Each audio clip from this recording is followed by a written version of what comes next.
The St. Wenceslas Cathedral is located in Olomouc on Wenceslas Square. It is the seat of the Roman Catholic Archdiocese. The St. Wenceslas Cathedral has been a national cultural monument since 1995. Originally, it was a Romanesque basilica founded around the year 1107 by the Premyslit Prince Svatopluk of Olomouc as the new bishop's church. It was consecrated in the year 1131 by Henry Zdík.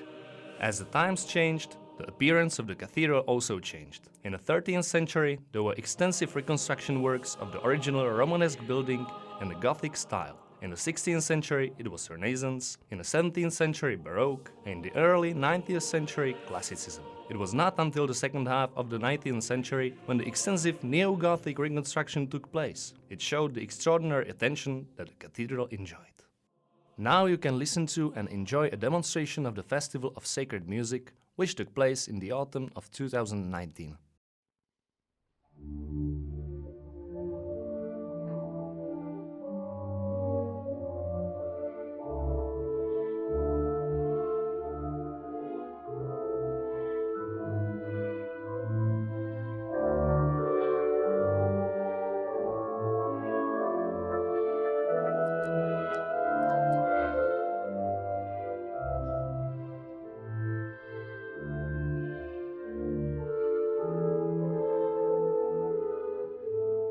On the northern side of the cathedral, there is a large Neo-Gothic chapel of St. Cyril and Methodius.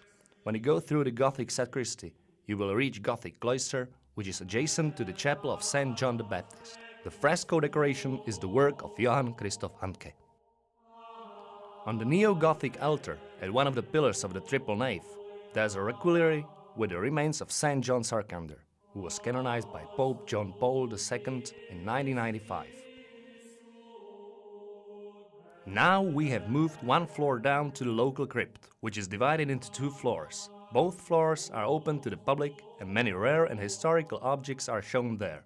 And now something from history. In the neighboring house of the former deanery of Olomouc, on 4th August 1306, the Czech king Wenceslas III was murdered as the last one of the Premyslit dynasty. He was buried in the crypt of the church, but in 1326, his sister, Queen Elizabeth of Bohemia, transferred his remains to the Zbraslav monastery.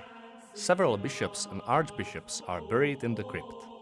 Franz von Dietrichstein, Karl II von Liechtenstein-Kastelkorn, Johann Wilhelm Lipsteinsky von Kolowrat, and Maria Thaddeus von Trautmannsdorf.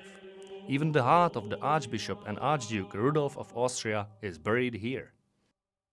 Now we will head on the southern tower of the cathedral, which is the second tallest church tower in the country with a height of 100 meters. The tower also has the highest church viewpoint in the Czech Republic, which is approximately 81 meters high, and it can be reached by climbing 448 steps. On our way up, after 124 steps, we come across a bell that is dedicated to the Holy Trinity and St. Wenceslas. It was cast in 1827 and is still the largest bell in Moravia. It weighs incredible 7,617 kilograms. It is rung only by hand and only during the great holidays like Christmas, Easter, the day of St. Wenceslas, or during the extraordinary events such as the election of the Pope or the death of someone important. After another 47 steps, we reach the Second Belfry. The first bell, closer to us, is dedicated to St. Peter and Paul. Its weight is 2,072 kilos, and it was also cast in 1827. It is already powered by an electric motor. The second bell is dedicated to the Virgin Mary of Hosty. It was cast in 2008 by the Archbishop of Olomouc, Jan Graubner, and it weighs 4,805 kilos. The bell is rung by a linear actuator, but it can be rung by hand as well. And finally, after the last 278 steps, we reach the viewpoint from the southern tower. Enjoy the beautiful view of Olomouc during sunrise.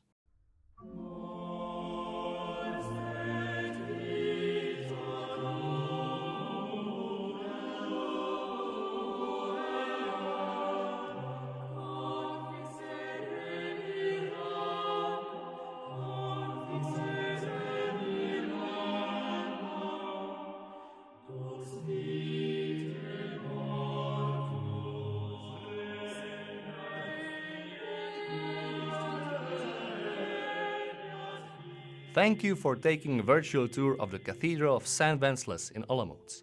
We hope that you enjoyed it and that you will want to see the cathedral on your own eyes. Have a nice day and see you at the next tour.